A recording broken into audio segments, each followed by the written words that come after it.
How to cartoonify image in Canva. Hi everyone, this is Kate and welcome back to another video, and on today's video we will see how we can cartoonify an image in Canva. So without further delay, let's get started with this video. First of all, open up Canva in your device and make sure to upload your desired image. Now, in order to cartoonify your image here, navigate to the menu bar on your left hand side. From there, head towards the app. So click on apps. Again, on the search bar, you have to type in Cartoonify.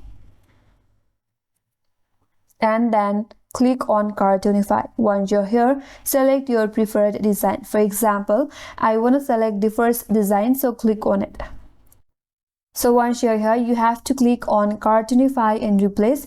After that, you have to wait for a few seconds until your image get converted into a cartoonized image. And then you can simply export or download the image. And that's all for today's video. Hope this video was helpful, and if you're new to our channel, consider subscribing.